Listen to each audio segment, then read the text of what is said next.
Hello, my name is Lee Reams with Counting Works Pro, and I wanted to welcome you to the April 2022 VIP workshop. Today's topic is how tax and accounting firms are surviving the Great Resignation. We did a recent podcast with Lucero from yourcoo.com, and we talked about many different topics that are really affecting the tax and accounting profession, specifically as we go into this post-pandemic mode. So how to attract and retain employees, how to build culture. It's a lively discussion. It's definitely worth your time. And we're going to go ahead and do the recap. This is just a replay of the presentation and podcast that we recorded last month. So we hope you enjoy this content. Look forward to having some new engaging marketing related content in the coming months. So I'm going to go ahead and let this thing roll. All right. Thank you for joining us for another episode of Modern Marketing for Today's Accountants. My name is Lee Reams, and I will be your host for today's subject, how tax and accounting practices are surviving the Great Resignation. I know that's a media-driven term, but on Twitter, on LinkedIn, everywhere, listening to our clients, I know that keeping people around right now has been a real challenge. A lot of people have retired. A lot of older partners have retired. A lot of firms have closed down, and that's made a huge challenge for tax and accounting practices as they go into another busy season. So I know we are a little off our digital marketing focus, but we thought it'd be a good topic to cover with so much turmoil in the staffing space for the tax accounting practices. So I am joined today by Lucero Smith. She is the founder and CEO of your-coo.com,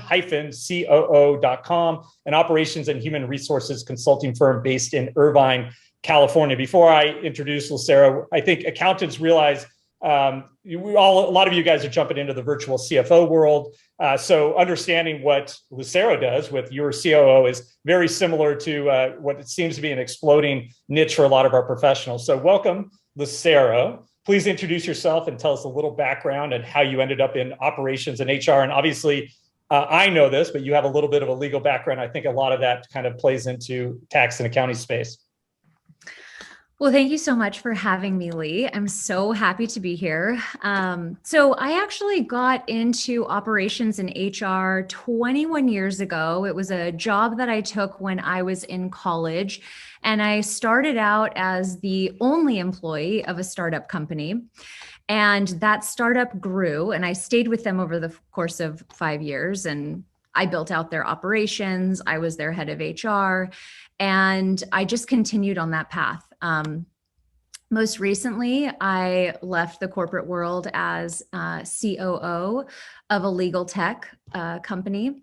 And before that, I worked for 7 years at a high volume personal injury law firm out of Newport Beach. And I did all of their HR and operations as well. So in addition to that, I've worked in various industries, and honestly, I just love it. The marriage between operations and HR makes for great culture, and honestly, what your audience probably cares about the most is performance, and profit benefits tremendously when you've got these pieces nailed down. And in terms of the Great Resignation, which everybody's talking about, I will actually say in a lot of ways, people feel like it's the great frustration. So there's, angst on both sides of that piece. But there's a lot that can be done. And so I'm glad that we get to talk about that. Yeah, I mean, you'll have a lot of great expertise and insight. I think law firms, especially small to medium size, are set up very similar to the experiences of a lot of our tax and accounting practices. So I'm excited to talk about this. So I'm going to start with my first question. So most accountants, and I'm right there, I don't even want to say most accountants, when they hear the term HR, human resources, they think of big companies and employee headaches. I mean, all it is once you're dealing with HR, it's just like, oh, my legal issues, push it as far away from my day-to-day work as I can. And that reality, this doesn't apply to them. So, I would say then why would even smaller practices, 1 to 10 tax and accounting practices start investing in human resources, and kind of what is the benefit that they'll get from putting that investment in? So human resources is really meant to take away a lot of the headache that business leaders are dealing with. One of the biggest things that you don't really realize takes a lot of energy away is the hiring and the firing. So Beyond what an HR does from day to day, there's those really high level pieces that take so much time, so much emotional energy, and it is very draining for leaders. So to give that to someone is ideal. It's very important. That aside, HR, when it's done well, it should feel like the heartbeat of your organization. It should feel like the blood is getting pushed from this place, the resources to every single department and position and performance. I mean, it touches everything and it should feel really good. A lot of the problems with HR is that they care so much about compliance, they forget to focus on the care of the employee. And so I think finding the right HR is the most important piece. Otherwise, you do end up with exactly what you're talking about, like compliance and robotic. And what is the point then? Like, those pieces are easy. It's the care piece. And that's where the performance culture and that's where retention of employees comes from. So, like I said, it should enhance your culture. Human resources should also really keep in check performance, and they should be managing that piece for you as the business owner and supporting your leadership team in managing that as well. And also, you have to consider that outside of your office, there are a lot of employees that are dealing with serious things, deaths, health-related things, family issues, boyfriends, girlfriends, all kinds of things, right? Your HR can also offer support to those employees. And I know that's not really your responsibility, right? But if you got a better, more consistent, higher performing employee because they had someone that they could speak to, it would be worth it. Now, in terms of small to large, I think if you are less than 5 to 10 employees, you can probably manage that piece yourself or share it with someone else in your office. When you get to, I'm going to say 15 to 20, 25 employees, you should be outsourcing a portion of it, bring in a consultant, potentially someone like me, anyone that can offer some kind of support, because it is going to take a lot more energy and a lot more time. And then once you've gone over that 25, 30, you really need to have someone in-house. And this is just, again, to make sure that you're managing the compliance piece and also just the care and maintenance of employees. Yeah, I was going to say when you get over 25, it's time to retire because then the headaches come with it. So you mentioned a couple things that I think are important that I also see in my own company. And you know, a lot of times you think of HR as more of the compliance issues. People are upset. You're having people that are not getting along. How do you manage those relationships? But you made two good points. One is the well-being of the employees, because they do have lives. And as a leader, as an entrepreneur, you know, if any boardroom meeting or any entrepreneur meeting, they will just, you know, bang about how I can't believe this person had this issue and, you know, all the things I had to do about it. But the reality is, from the employer's point of view, the partner's point of view, you know, that's kind of getting in the way of their mission. But the reality is, it's time to change your mindset to realize, no, that they are part of your team that's going to get you to the end result. So maybe some more empathy, and maybe, you know, not being as stringent on some of the rules and reporting. And, you know, I've heard horror stories about people needing time off to go to the doctor and no, you can't, you know, that kind of stuff. So I think that'd be issue one. And then the thing that you said about performance. So we're starting to get into more, we're using a product called Perdoo, Perdoo, but it's more about objectives. It's following the OKR, Google kind of way to get performance, how to set performance by teams, by overall companies, and be able to watch the results and have a monetary side of it. And we actually putting bonus pools on and saying, you know, level one is 0. That's what you're supposed to do. If we hit this, everyone shares. If we hit this objective, even better. But we're letting it kind of change the metrics that we're watching over time. I think that's kind of important. So for smaller firms, if you wanted to put in your own objectives, so what is your suggestion for both those things? You kind of got into it, but how do you think you get better performance from employees by perhaps maybe even making them more accountable, but at the same time making it kind of fun? Does that make sense to you? Yeah. I mean, here's the thing. We touch on it. Well, and I don't know if we'll touch on it in the same way later, but I do think that employees need to have some kind of bonuses, some kind of incentives for the performance that they do. Well, okay, here's the thing. I see it both ways. When you hire an employee to do a job and you pay them for that job, I think that's good. Now, I want to say that companies are fear driven to give these extras, right? They're trying to use these extras to retain their employees and keep them there. So, if that's one part of how you do that, how you additionally incentivize an employee, okay, I think that's great if that works for your team.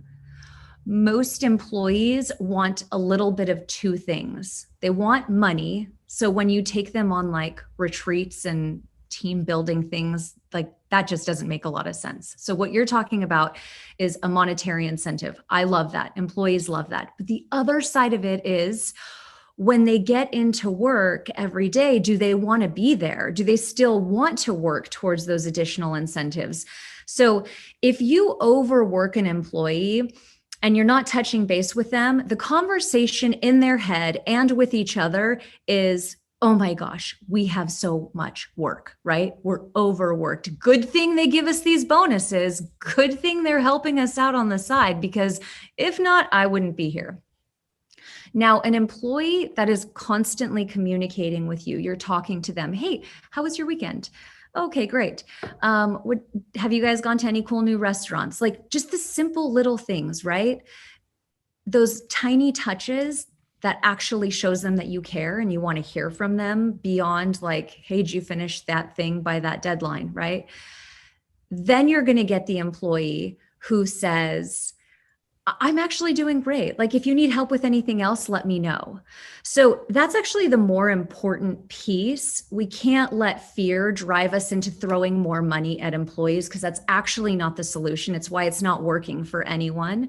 You have to have that connectivity to your employees, just simple little touches. And if that's not who you are, that's okay. But bring someone in who can be that person, because then the conversation between the employees is, gosh, they really care. I love working here. I wouldn't mind. I mean, I'm busy, but I could take on a little bit more work. Like that's not as big of a deal. And then that bonus you give them in addition is like cherry on top, right? That just throws it over the edge. I hope I didn't deviate too much. Is that really, was that? We're going to deviate this whole time. Okay. So I think it's a podcast. So that's what we're supposed to do. Yeah. No, I love it. I love those additional incentives. I love the bonuses, but if that's all you're doing, it's not enough. It's actually the non-monetary things that matter more. And then those things definitely add value. Okay. So let's get into a little bit of that. And I'm going to go back to the tax accounting space. There's, some big trends. Some are saying that the turnover in the industry is about 20%, which is because of both demographics. So in aging, I don't know, there's numbers between 55 and 58, the average or median age for the tax and accounting industry. And then you throw on the pandemic. Things have changed. People are not locked into their location anymore. They've moved, blah, blah, blah. So how can small to medium-sized tax practices combat this trend? I know we in our pre-talks, you had talked about onboarding and having a nice kid. I'm watching the WeWork Apple show, and their onboarding was hand a manual and a laptop and then point to a desk and here's your shot glass, and then there you're onboarded. But I wanted to hear kind of some of your suggestions here. Okay, so just in terms of bringing them on board and retaining them, right? Positively affecting turnover. Okay, so in terms of your interviewing and bringing them on, I'm going to split this up into two things. So first, the things you talk about, you really need to understand employees' goals and their long-term plans. A lot of people, when they're hiring and managers ongoing, they're like, I don't want to know what they want to do. I don't want to talk to them about their goals because I don't want them to think about their goals, right? They're here. I need them to do their job. I need them to be scared of leaving, right? This is what I need them to focus on. Well, I'm actually not opposed. I support you talking to them about their goals, even at the point of hiring them. I love to know, how does this position specifically work into your long-term plan? You may find out that they don't want to be with your type of organization long-term, but your organization adds some kind of value to their career plan. You need to know that, because it's how you're going to manage their growth within your organization. It's going to give them opportunities, and you're going to have built-in growth and potential in these people. Don't shy away from people that want to be with you for 2 years. And this is how it translates to law firms, right? I can't tell you how many people I interviewed and they would say, yeah, I'm applying to law school next year. So in my mind, I need this person, but they're leaving me in 2 years. Do I hire them? Most of the time I would. So it's okay to understand that, and you just build that into your hiring and staffing plan. Like, I'm going to have this person for 2 years out, or this person wants to stay for a really long time. And it gives you an idea of where you should put them, and if you need to be aware of potential moves down the road. And that's good to know. The more information, the better. And then you need to plan ahead for hiring. So I hear all the time, I need a new employee right now. Right now. That's what LinkedIn's for. Yes, true. You really need to plan for your next hire 4 to 6 months before you need them. You should be actively hiring when the people who are assuming the tasks of this new hire, when they're at about 80% capacity, that's when you need to start looking. Often, it's not the first hire. You might hire someone, it doesn't work out. You hire someone else, and let's say you're training those people for 3 to 4 weeks. Well, now if you're 2 hires in and training, that's 2 months. If you give yourself 4 to 6 months to start looking, actively recruiting, interviewing, and hiring, you're going to get the right person, and you'll have enough time to train them so that when they come on board, they're ready to go. When you actually need them, they're ready to go. Now, the other piece to that is everyone who's around them. They're not stressed out. They're not spread too thin. They're not overworked. People are excited and engaged in training this person and supporting them because they've had enough time to get this person onboarded as well. And so now the last piece you were talking about is when you're bringing them on board and the training process. Whoever is training your new employees needs to, first and foremost, have an excellent attitude. There cannot be any question if this person loves what they're doing and where they're working. Second, they need to be very knowledgeable. Nothing's worse than sitting down with the person that's training you and having them say, I actually don't know, but like, we can just do it this way. And I do, and I totally get by with doing that. Oh my gosh, no. So you need to know who's training them, and it should be consistent. Passing them off from one person to another also is not good. You need to think about making their roots in the organization go really, really deep. Okay. So think about a plant, right?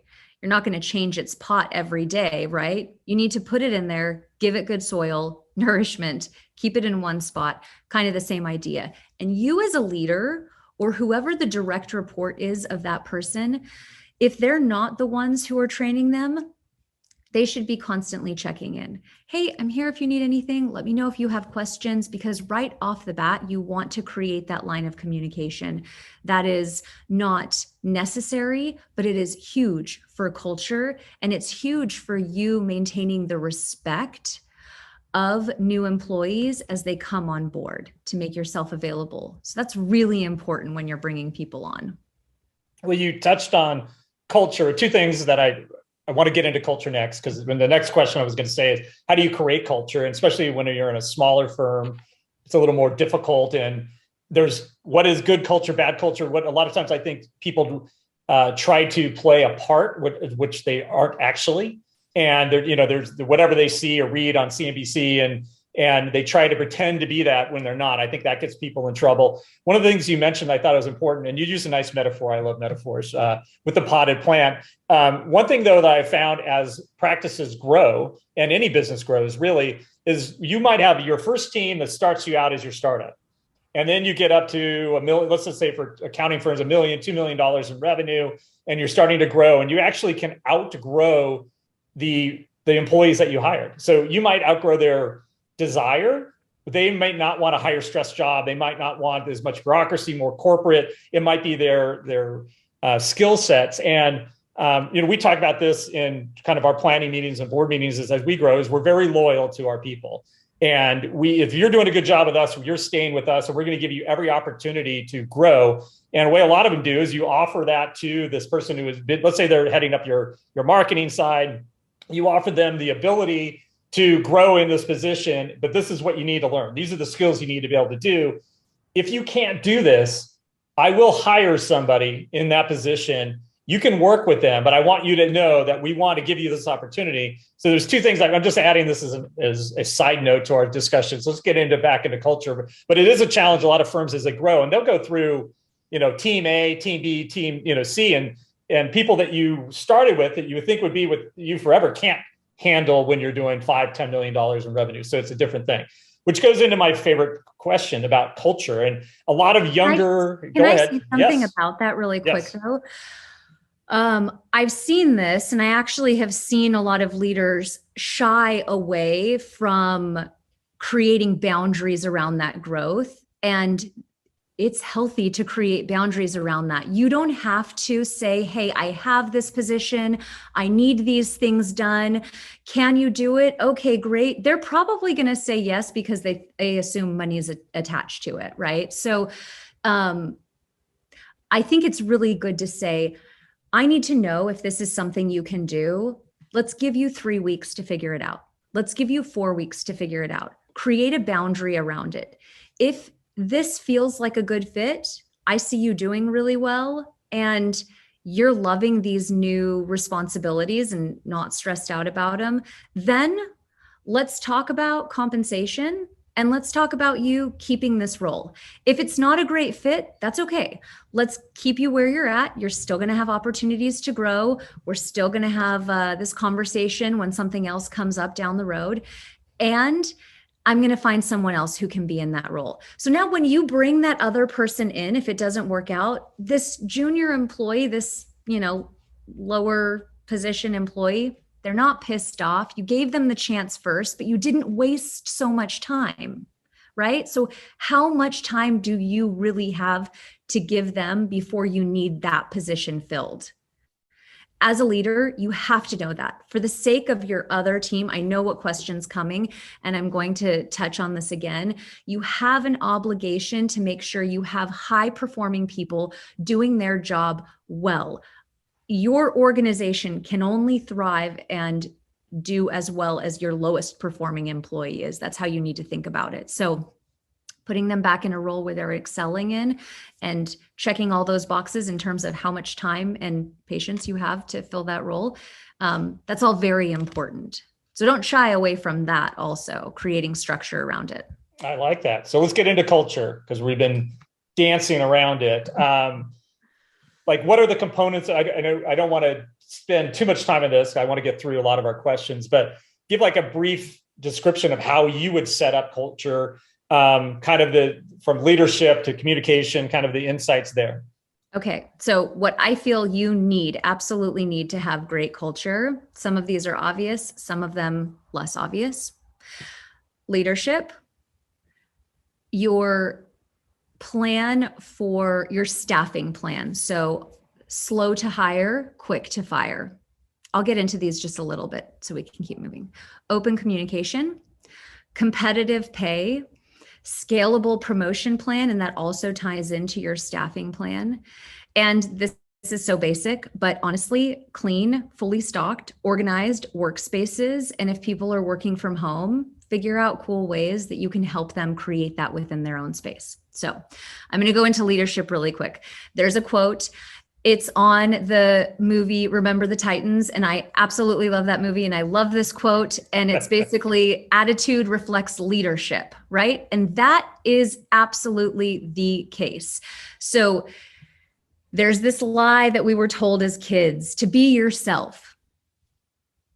If you're lazy, if you're a jerk, if you cannot be patient in difficult times, if you are not a caring individual, don't be yourself.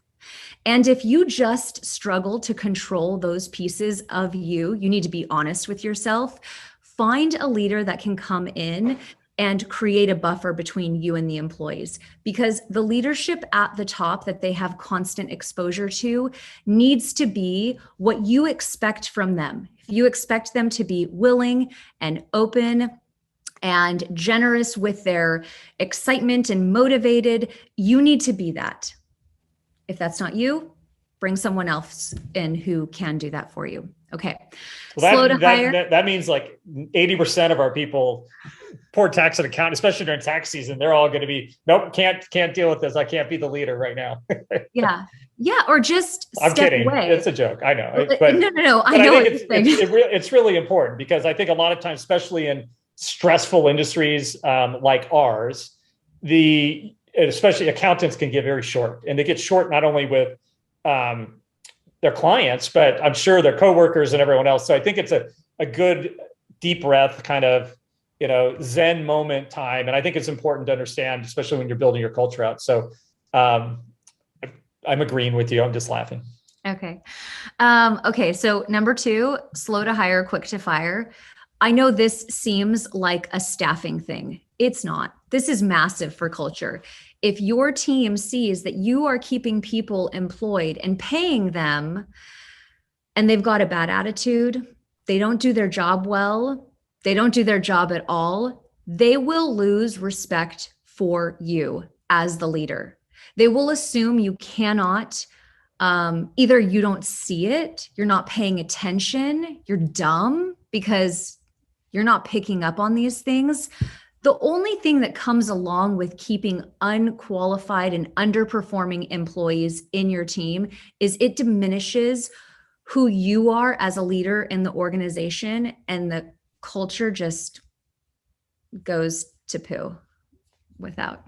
I would agree with that. I mean, the best lessons I've had in my own career have been being too slow to identify. And as the career goes, you get quicker and quicker to the point you're like, okay, and we have, lucky for us at CountyWorks Pro, even in our team leader meetings, we feel like we have a really strong team, and we try to put things, I guess you would call it, ways to identify, is there a weak link?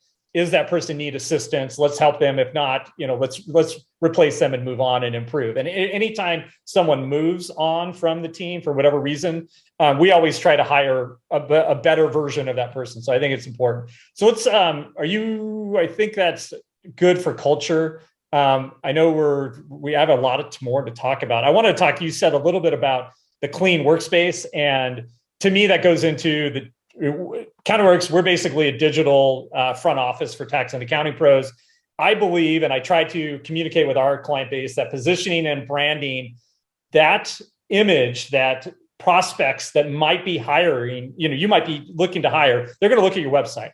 They're going to read the reviews about you. They're going to read other, employee reviews if there's been other people that were there, and they're going to make judgments right away, even before they respond to an ad. So kind of, what would be your suggestions? And think about my industry as well. How can they attract more people purely by the way they market themselves and their firm, not necessarily with the career section, but just overall when people are, just the way people now research before they call. Yeah. I mean, if you aren't clearly communicating what your mission is, your vision, what your offerings are, what your expectations are through everything that you're putting out there, candidates are going to have a really hard time connecting what they've done and their goals to who you are. And so to keep it simple, That is very important. And those are the things you want to put on there. Because when I'm a candidate and I'm looking at my resume and I'm thinking about where I want to go, I'm going to look at your website and I'm going to say, how does what's on paper and where I'm headed connect to this organization? So I need to see it. I need to read about it, right? So there's that piece. Actually was interviewing someone last week for a position, and this girl was awesome. She said, "Oh yeah, I noticed that you guys give back. I saw this on your Instagram, and I noticed you posted about this on your LinkedIn, and your website talked about this." And also for me, as someone who's interviewing, I love that, because what that tells me is they've gone above and beyond. They really did their research. They took the time. I interviewed two amazing candidates that day. It was their final interview. One had all these great details from our social media, from the website, from everything. And the other one couldn't touch on any of it. So I loved that. It really made who we were going to hire a very straightforward answer. So that's the other side of why those pieces are important. You know, before we used to just study and interview or study so much and prepare for interviews.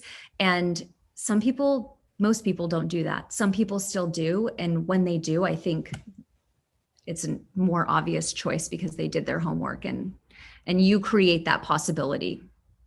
And I'd like to explain that to accountants who are very busy. And every once in a while we hear someone that I don't have to market. And it's like, all you're doing is always marketing. It's the reputation you have is going to dictate how much you can charge, how long people are going to stay with you, and then even the type of people that you attract in the workplace. So you had touched on a couple of things that I want to go into a little bit about looking at the resume and how I fit. So what are some of the attributes that, especially post-pandemic, still in pandemic, whatever you want to call, that people are looking for when they're deciding where to work? Meaning remote, culture, pay, benefits, there's all these different elements. So how would you explain kind of what are the most important to the tax and accounting people, so they can start thinking in their heads, okay, these are the things that are important to the people I'm trying to recruit? Pay, compensation, that's still number one. And I don't care if you do bonuses and incentives, their base pay, that has to be competitive. That's the number one thing people are looking at. So hang up, they'll turn things away because of it. And unfortunately, we're just in a crazy environment right now where even Target will pay $25 an hour for an employee. So you really have to just be real about what competitive pay looks like. Number two, I'm grouping these together because I really do see these as groups. So number two, they want to know about culture. They want to know that there's an opportunity to grow. And they do want to know about work-life balance. Those things I would say are equally number two, depending on the person. But studies right now show that people are leaving because of pay and opportunity to grow. So I'm going to keep those maybe just slightly elevated from culture and work-life balance. Culture and work-life balance is more of why they're going to stay. Third is benefits. So the obvious is health, dental, vision, 401k, PTO. Those are really important. And then there's the secondary benefits, like the food you have at the office, coffee, tea, snacks, whatever it may be. Those are really important too, because if an employee can stay at the office and skip a lunch that day, then they're thinking in terms of money. Like, that's money I didn't have to spend today. That's awesome. And remote, I'm going to say is last, because this is the one place where I feel like companies right now are able to push back. Everyone does want remote work still, but listen, how I would pitch it is your ability to increase your pay important to you? Is your ability to grow important to you? I guarantee people are going to say yes to both of those things. Well, if you're not in a place where I can see you from day to day, if I can't interact with you from day to day, if I can't imagine work life without you, how do you plan to grow in those two ways? So realistically, you want to be in the office as an employee so that you have exposure and visibility to growing. And I think that's just a straightforward conversation. Or you're just on Slack like we are, and you're like, you know exactly what everyone's doing. But I think that is true. It's becoming more difficult, especially I think people are zoomed out. I know I even cut down the amount of meetings we had or shortened them, made them more agenda driven. So I think you get more out of it. But I think that's an important thing to think about. Yeah. And honestly, I took that approach because remote work is not a hard sell. The hard sell right now is bringing people back into the office. Right. Which goes into, I'm going to get into a little bit about the tax and accounting space and the pocket protector stereotypes. And there's been a lot of articles written in the trades, especially the accounting trades, about this subject. And is it harder to get the younger workforce to get into accounting, get into what they consider maybe a task related versus a consultative related industry? And what's happened is the profession has changed dramatically because of technology. Technology has made a lot of tasks that were, the boring tasks that what accounting used to be, and has automated. So a lot of accountants have morphed into more consultants, business coaches, whatever you want to call it. I think it's more lucrative. But how do you, or what would you suggest for the industry as a whole? And this could be a new PR campaign that we create to get out of that stereotype that is kind of like a boring, stressful work, but it's actually very rewarding. You can see companies grow. You can see your advice actually, creating better financial results or outcomes. So, how would you, what advice would you give for that? I understand the concern around it. I think that there's a huge missed opportunity here where you need to talk to potential candidates about how this is something that works across every industry: accounting, finance, HR, sales. Those are all, they do not need to be industry specific, right? So if I work at a law firm or I work at an accounting firm, or if I'm working in retail and I'm doing accounting work, it translates all the way across. So I would be pushing learn valuable skills that can work across any industry. I'd put that in huge bold letters. That is really, really important. You can't do that with, say, marketing. Marketing, if you market in retail and you want to go into legal, they're going to be like, well, what experience do you have? You're like, well, I market. Yeah, but you don't know anything about law firms, right? So this is a very special piece, and that should be communicated more.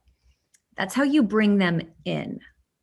And then how you keep them is how you show them they can grow once they're in the organization. And also, what do we know about younger people right now?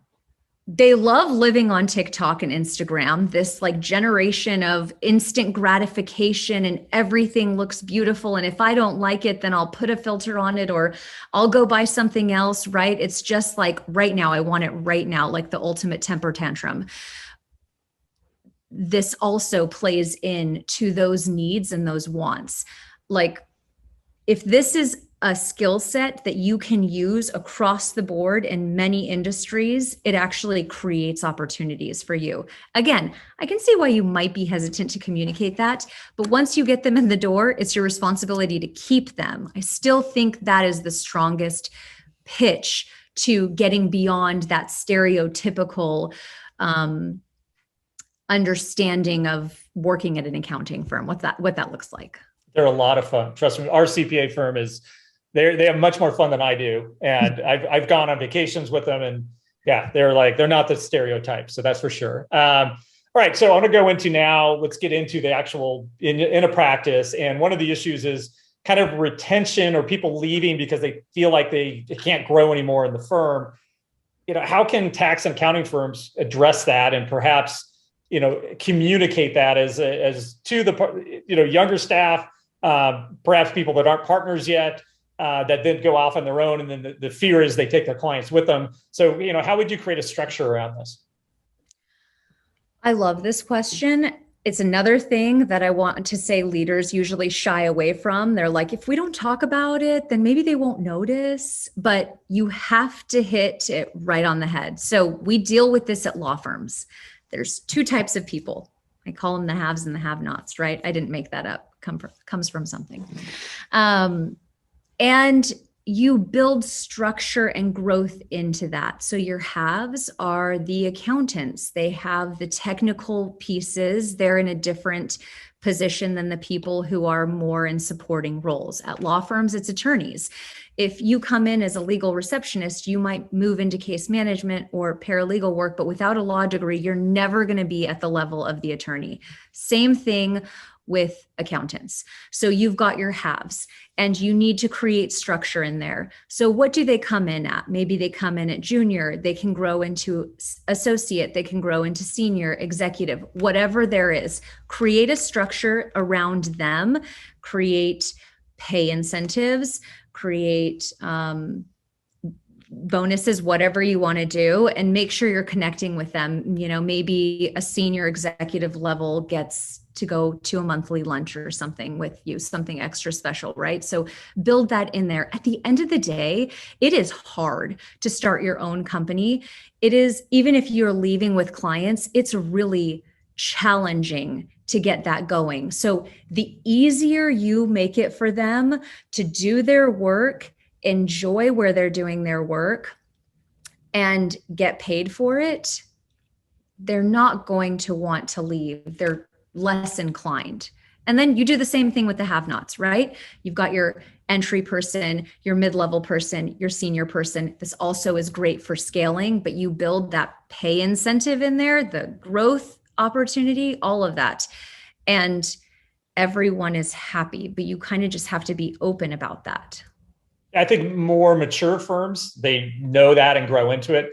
I bet you the 1 to 10 shop, very few are actually doing that now. And I think that's some great advice. And just to kind of look at their structure even before they start and planning ahead for growth, you know. Well, and I know as you're saying that, like the less than 10, you know, do they really need that structure? Absolutely. Yeah, I'm saying yes. Right. Yeah. Yeah. You're never, even if you have 2 people, well, are they at that junior level? Are they both starting there together? Do you have a junior? Do you have a mid-level? You can start that right from the get-go. It makes for very clear expectations about where they're headed. And that is the biggest thing for employees. You need it to know what their performance expectations are now. They need it to know where their opportunities are down the road. All right. I like it. That's some good advice. I didn't even really think about that for our profession, but I think it fits perfectly. I'm going to talk about, I'm actually going to skip through a little bit, but I'm going to go to the whole issue of making a bad hire. And we all have gone through it. You've mentioned before, if you make a bad hire, you might lose a few months, and then it might take you 4 to 6 months to basically fill a position. That's lost opportunity. There's a lot of wasted time and wages, right? So I would like some best practices that you could share on the hiring and recruiting processes. I know we have been, and I mentioned LinkedIn earlier, we have kind of figured out our own little niche using LinkedIn, and we've been very successful, but I would love to hear kind of your approach and what you suggest for our industry. So I love LinkedIn too. LinkedIn, I will say, is like 80% of where I do my recruiting and networking for hiring people. So I'm constantly connecting with people on LinkedIn. Maybe it's your every other Friday coffee break, you spend an hour on LinkedIn. I look for candidates that are in school studying things that might make them a good fit for my organization or what I have coming up. Schools that I really love. Like I love recruiting from Chapman out here in Southern California. I love that school. So I will put in Chapman, I'm looking for these students, and then I'm just connecting with them. Hey, you might be a great fit for a position I have coming up. Let's connect. And 100% of the time they say yes. So I have this pool of people in my LinkedIn network now. So when I have a position that becomes available and I post it, I get messages like crazy. I'm not even paying for the ad. I just have people say, oh, is this what you were talking about? Or can we talk about this? I think we might be a good fit. So I put a lot into that when I don't need someone, so that when I do, the connections are already there. And I will say the other 20% that I love to recruit from, and this is specifically for entry level positions, more admin. I still love Craigslist. I think you get a Really? lot of, yeah, I do. I love Craigslist. I don't use any of the other things that are out there. That's where I sell everything. Really? Yeah, Yeah. when I moved to Orange County, we had a bunch of stuff to sell, and I became a Craigslist,er, and it works. Yeah. It's magic. It's $45 to post a job, Yep. and I get a lot of great people, but I will say again, it's like your receptionist, it's your office admin, it's just more entry level, more basic role. Okay, so keep your job descriptions, this is going to sound weird, somewhat vague, and open them up. And I say that because you want to get more candidates in. And I love people who are willing to fight for a position. So I would list like 3 things that you have to have. Must have a bachelor's degree, must be an excellent communicator, must have a great attitude, and maybe you go into challenging environment, must be self-motivated, stuff like that. So keep it very simple. I have candidates all the time say, gosh, the job description was really vague. So I wasn't 100% sure of what I was getting into, but the company looked cool. And to your point earlier about marketing, yourself for candidates. And so I just thought I would apply and see what happens. And then you find these great people. And if you had been so specific, I need these 32 qualifications for you to apply for the position, no one's going to try. If you're not getting applicants, that's why. So open up the hiring pool. Yeah, we talk about narrowing your position when you market your firm, meaning if you're going to do, cannabis industry, whatever. But we always talk about narrowing it so far that there's no real audience. There's 6 people out there, so your pool is very small. Exactly. And then, so for technical roles, if there's a way for you to test the technical piece before they come in to that first interview, that's great. If you can give them a little like take home test or have someone who can call them and do like here's 3 questions, it's almost like a continuing education class. Like give them a real short one. Yeah. Say, let's see how you do. Yeah. And then for non-technical roles, I look for the attitude first.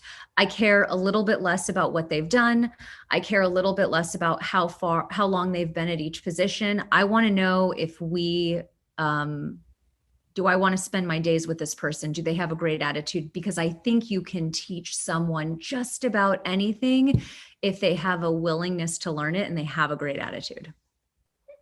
I think that is good. I'm going to go now to keeping your high performers. And one of the questions I had is, and we've talked about we've covered a little of this, but what is the best way to acknowledge high performers without alienating the rest of the staff? And I think it's important though. So, what would be some of your suggestions there? Well, I think you just need to be human and look for ways to connect with them. We talked about this before. So I love like the simple conversations. Like, okay, let's say Bob is doing a great job. Let's say he just killed it on a project or he's been handling more clients than anyone else, right? I'm not going to go to Bob and say, I'm giving you this great job, because Bob's just going to be like, cool.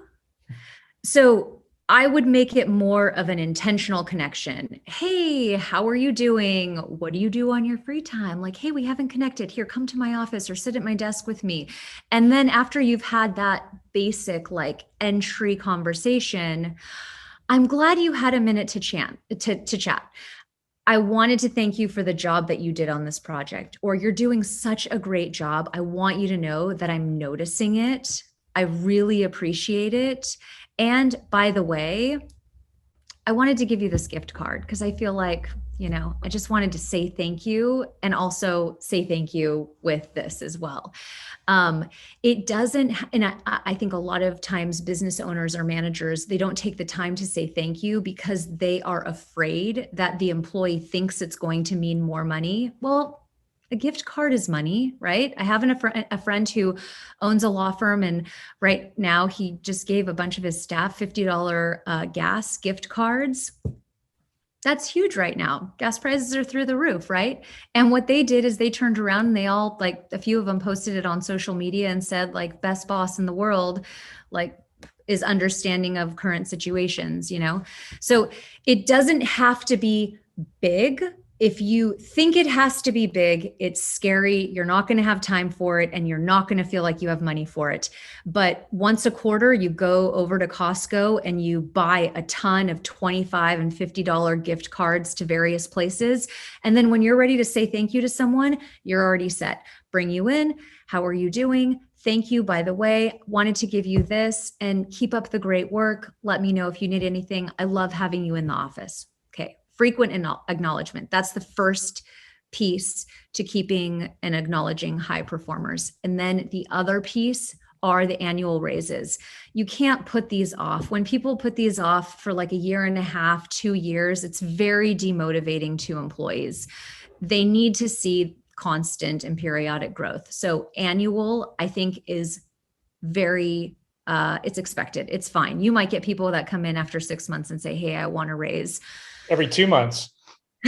Yeah, it's happening more and more. Yeah. But an annual raise, I think, is expected. And I like to scale these. So for the first 2 or 3 years, they should be higher raises. And I talk about that up front. So you had an amazing year. I want to give you a 15% raise or a 20% raise. And I want to be clear, this isn't how it's always going to be, but at the beginning, there's so much to learn and there's so much that you're doing. I really want to reward you for the efforts that you're making. So we're going to get you up here. It's going to go this way, but let's get you up there first. So this year, this is what we're doing. You have a couple years of that. 4 or 5, maybe it comes down to like 8 to 10%, and then ongoing, maybe 5 to 8%. I will tell you, I have worked for organizations where they extended a 2% raise to someone, and that feels like a slap in the face. Very hard for an employee to deal with, especially with just how expensive things are getting. So anything less than 5%, I think you just really need to figure out how you can get yourself up there.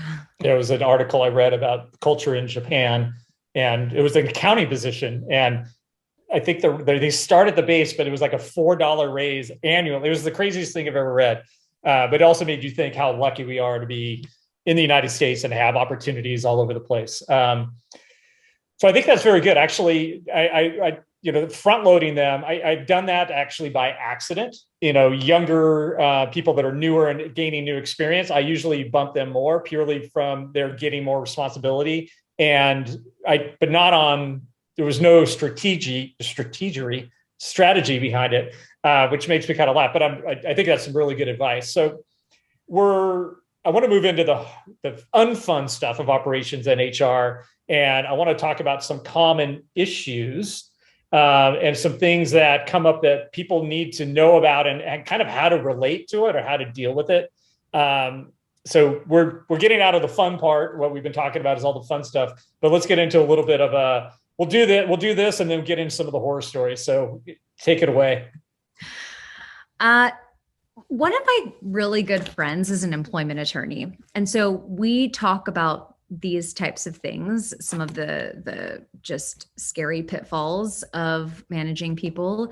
And what he says, he goes after employers the most when they're just horrible human beings. He's like, if a business owner is actually just really, really trying hard to do the right thing, that shows and it goes a long way. So I'm going to first say that you need to try and be a good person when you're dealing with whatever these situations are.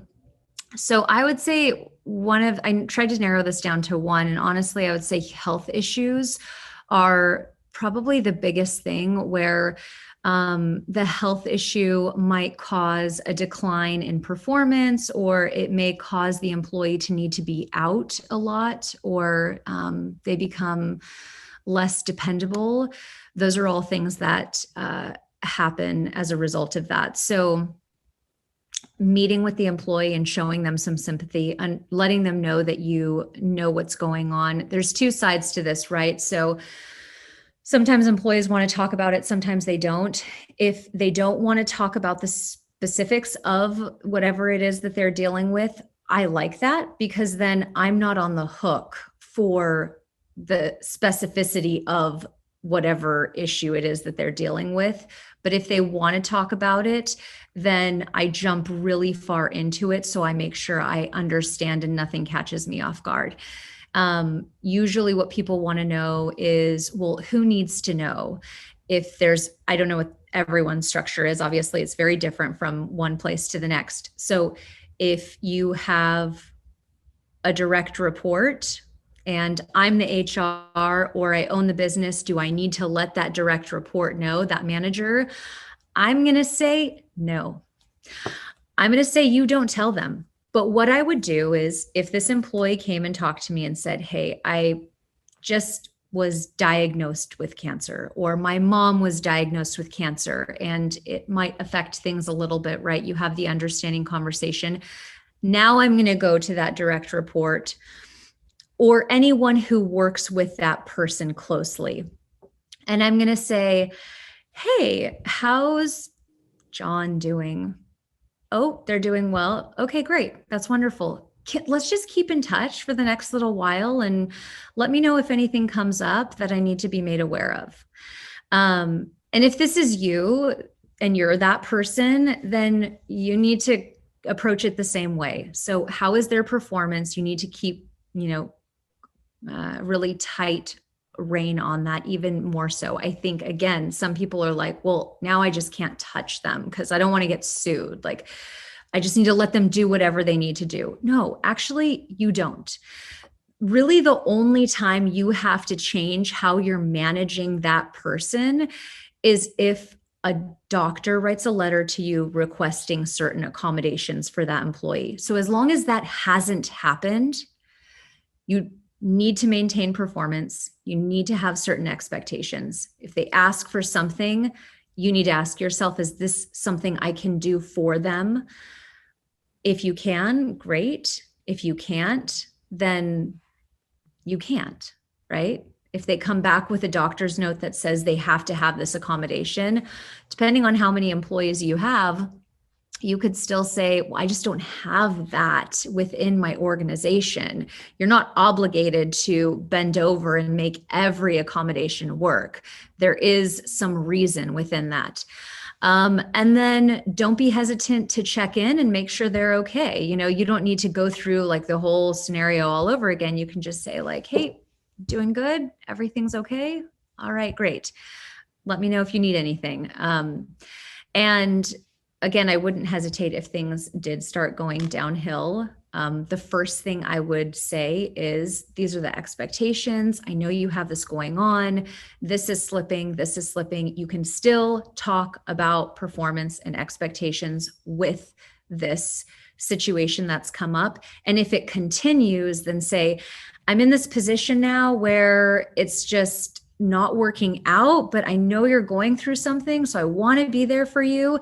If you could get me a doctor's note that just lets me know what accommodations I need to be looking out for you, then that would really help. And if they come back with nothing, then you can say, I'm sorry, like I'm just trying to work with you. And all of this needs to be documented. All of this needs to be documented. And I'll just touch on something else that we were maybe going to touch on. I don't know if we will, but I love using Google Docs or OneDrive, something that is just very accessible that I can constantly update and I can pull from at a moment's notice. But every conversation, everything really needs to go in there, and it needs to reflect not that you heard there was a health issue and you're trying to figure out how to fire them, but that there was a health issue, and for the sake of the profitability of your organization, you were trying to keep this person on track and give them every opportunity to succeed. Yeah, I think that's interesting too, because a lot of times what will happen is you'll get into a situation, and if you did not document it, you're going back and looking for all the documentation. So you're collecting emails back and forth, things that were said. Using a Google Doc is obviously easy. Would you suggest having like an ongoing company-wide Google Doc of just all HR, kind of what I'll call HR red flags maybe, and that you just have it there in case you ever need it, and just keep adding to the document? Or would you make one for each employee? I'd make one for each employee, and I would just like put a new date and then the scenario. That makes it very easy. The only I did do something different with COVID. When COVID was just getting going and we were all trying to figure out what to do, I had a COVID doc, simply because one person would get it and they happened to be sitting next to this person. So then we had to send that person home to have them test. And because this person was exposed, right? So if you have a situation, or if there's a situation like a harassment accusation or a retaliation accusation, then something big like that brings in multiple people, I would have one doc specifically for that. The incident, almost like an incident. Right. Incident report more. Right. But I would still take the pieces out that relate to the employee, and I would still add it to their own doc as well. So I'd have it on two places. Again, you just want the information easily accessible. Got it. One thing before we go on to I want to hear a couple horror stories, if you can. But one of the things that's hard is what I'll call mental issues. So anxiety, and I've seen that more in the world, but it also has to come into the workplace. So that's a little bit different than a traditional health. When you talk about health issues, you think of physical issues. Anxiety obviously is it can become a physical issue, but is it the same kind of process where you're reaching out, what does the doctor say? What can we do? What we can't do? Because a lot of times the employee might say, this is too stressful for me. I can't do this type of, part of my job. How do you deal with that? Well, let's say an employee comes to me in January and they're like, listen, I just have major anxiety and some things trigger that for me. Then I'm going to say to them, I just want to let you know, tax season is coming. It's about to get real, and your anxiety and stress level is going to be beyond. So what I need you to identify right now, and maybe you think about it this week, is this something that you can do? Are you going to thrive in this environment, understanding the expectations that we have here? They got to figure that out. I actually love asking questions where employees just kind of self-eject because they can't show up. You're setting them up. Yeah. I mean, but I want them to be here if they want to be here. Right. And if it's not good for their health, again, I'm being the good guy. I'm still asking them, like, to be real, this is going to get bad. Right. And let's say they say it's okay. Okay, that's fine. Then I might ask for a doctor's note. Yeah, because people play games. That's the reason I'm asking that question.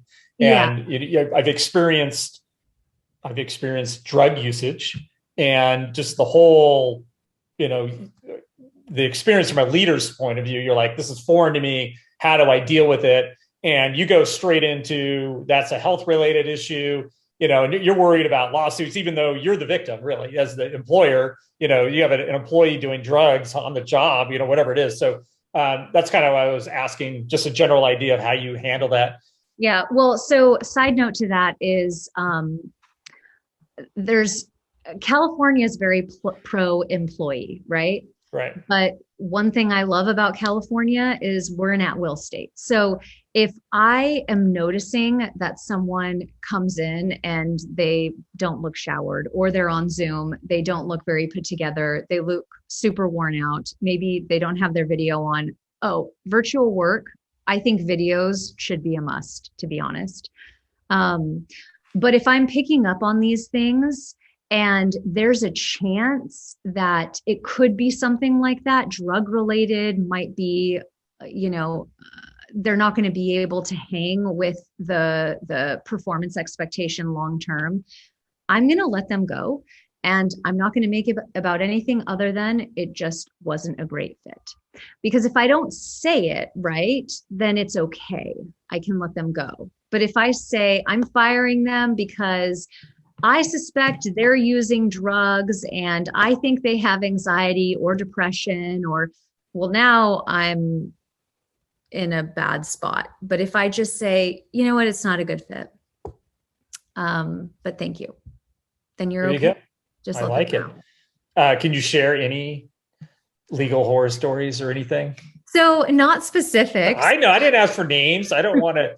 I'm not like the Department of Justice today. There was an article, or not an article, but they released a bunch of people that were victims or that were supposed to be sealed. And so I know we're not trying to find names and all the nitty gritty, but I'm just asking any examples, or what are maybe some areas that you see people running into trouble?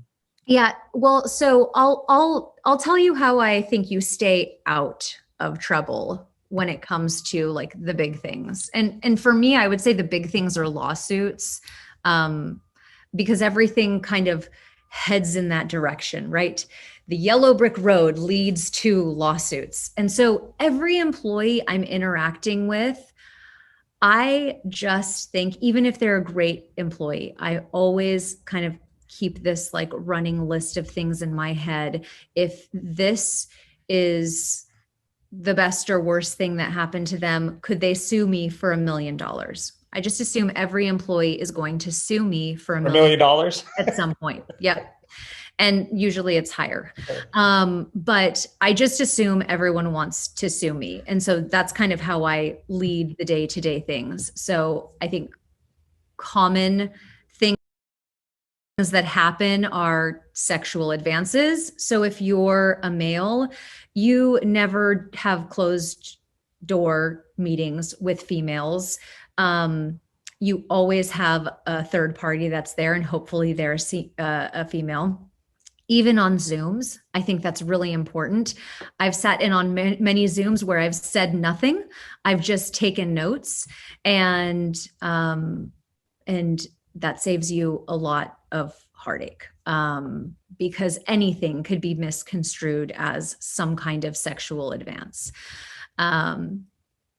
Retaliation, that's a common one. Somebody comes to you and says like, hey, I'm having an issue with my manager, or I really don't like how you spoke to me in that thing, in that meeting, or in that situation, or whatever. And, you're like, I don't want the drama. I just want this person gone. I feel like so you fire them. That's retaliation. You can get sued for that, and they're probably going to win. So you got to stay away from that. And so the way you get around something like that is you just document, and you have to make it about something other than the feedback or the concern that the employee had. It needs to be about something else. I love saving, this is going to sound so silly, saving every note, every birthday card, every kind email, every type of feedback, everything. I save all of those. When I was at the law firm, I had physical files. I love paper. I love trees, but I love paper too. I love trees more though. Like, yeah, you can do it digitally. You can scan and whatever. Yes. So if you have and we had both. So I had a paper file and then I had a digital file. So I was saving these everywhere. Birthday cards to managers, birthday cards to coworkers, whatever you were able to get your hands on. And I'm telling you, when an employee might come back and say, well, this person was all over me. They harassed me. They were so inappropriate. And then I'm like, well, I have 3 emails and a birthday card, and it shows that you were very friendly with them too. Usually it's gone. Right. Because now they're showing that they were reciprocating it. So that is also why I think having an HR is so important. They should be someone in your corner that's just quietly observing and keeping track of all of these things. So when they come up, you can go to those things and it saves you a lot of heartache. Which leads us to the close here. And if someone was interested in, first of all, we've covered a lot of ground. I think this isn't just for tax and accounting pros. I think anyone who wants to learn a little bit. So this is a cursory high level discussion about it, but I think there's little things that you can take away here, that kind of things you don't think about. But if someone wanted to work with you and your firm, what kind of services do you offer? How would they get in contact with you? So for smaller organizations, I find that they don't really need me ongoing. So just a periodic strategizing session where we can sit down and talk about where you are, where you want to go, how to get there in terms of people and processes. So just a 1 hour session like that. Obviously, ongoing monthly consulting. And if I'm saying things and you're like, wow, my leadership team is, maybe they've become leaders simply out of the need, but they aren't really entirely qualified leaders, then I also do a lot of leadership development. I can up their game and show them how to think about things a little bit differently to protect you. And they can find me through my website, which is your-coo.com. Right. And it's a beautiful website. It's a lot of good information. It's very friendly and you can see your personality in it. So I think people will be very impressed. So thank you so much, Lucero, for spending time with us today.